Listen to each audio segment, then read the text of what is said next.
Hi, Dorothy here, and I've, like so many of us, been disturbed and concerned and wanting better for the country I love. These two mass shootings over the weekend were horrifying, and it took me some time to reflect on them and process through what I was feeling and come to a place where I could, kind of take a breath and step forward into some action.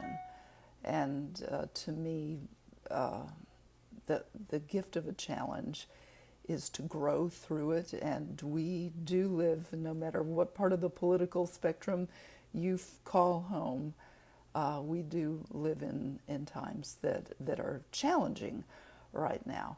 And, I want to reach out to all of you who are listening, and feel free to share this as it really is meant for healing in our nation, because there are lots of people who are scared, and they're scared for different kinds of reasons. So, I'm going back to the founding. When I say the Pledge of Allegiance, and I say it often,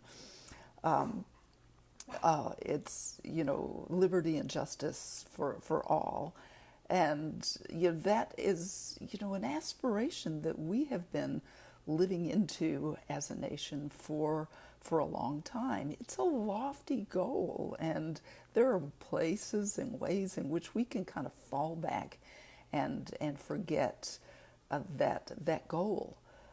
We can get scared and forget that goal, and then so there's that on the one hand, and then we've got this wonderful motto that is on, I think, every single dollar bill, probably every bill that ever passes through your hands. And that is the motto, one of the mottos of the United States: e pluribus unum, out of many, one.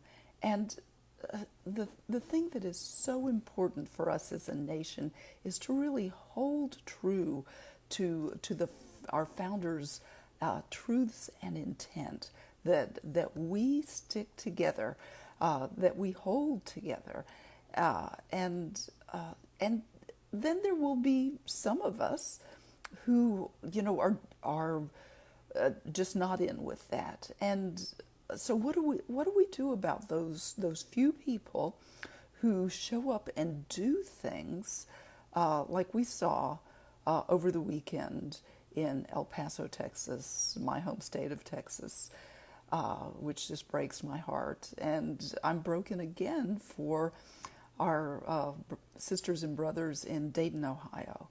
So, so I just had to come to a place where I could think through and do a bit of research on what to do. And this troubled time that we're in, I'm not sure that I wasn't sure about what to do, and it turns out to be really simple. It turns out to be really simple because we know our family and friends, we know our online friends, and we can tell when somebody has made a shift, and it's not a happy shift. And we hear about it with our ears. We see it with our eyes. We read it online. We may see a video online that they post that is just like that person is off in some way. That's they're not having a normal interaction with me or with somebody else. That when something's not right with someone whom you can tell. And the worst situations for people of goodwill, for people who love this country and want us to be able to be together, because we are all in this life together, and in a way that is productive and helps us drive forward to a future that we would want, that any reasonable person would want, a wonderful future where you can live and thrive and find happiness and build community.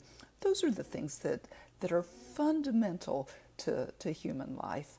And so, the worst feeling is that feeling of, oh, I wish I had done something. Well, there's something that each of us can do. I can do it. You can do it. Is to notice, and when something's not right, when somebody has gone, they're out of pattern. It's not a normal interaction for them.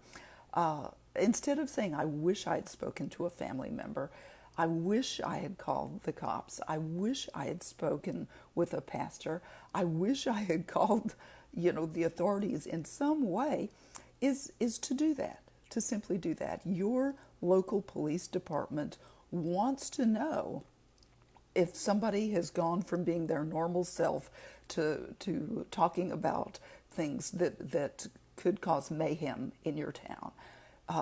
Just call, know the phone number of your local police department. That's so easy to look up.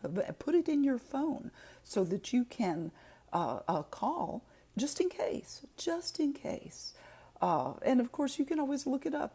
Most phones do that for you. I wish I'd spoken to a family member. You can do a sanity check with someone else who knows that person when they're not right. We are the ones who can stop these interactions before they go too far, before they get to the deadly phase where whole communities are traumatized. And that is something that is noble and wonderful and productive and truly, life affirming that we can do for ourselves, for our families, for our communities, and for our nation. It's the simplest and easiest way to be a true patriot, no matter what your political point of view. So, feel free to share this. I'm delighted for myself to have come to a realization that there is something that I can do, and I hope you feel the same, and will take that kind and loving action to love someone else enough to catch them before they find themselves in a space where something dangerous has happened and it's been at their hand. Because that's not just a tragedy for everybody else in the community, the people who are victims in that. It's tragedy for that person as well. So make sure and know who to call. Your local police, your local pastors, family members of other people. Do that. Maybe take that sanity check, but make sure and let some person in authority know, so that the tragedies that we've seen most recently can be the last ones. We can't, we've been waiting for things to change in the larger culture and the politics and the laws so that things will calm down. We can take action in kindness and love to keep our community safe, to keep our friends and neighbors safe, and I hope you'll join me. Dorothy Kuhn, bye for now.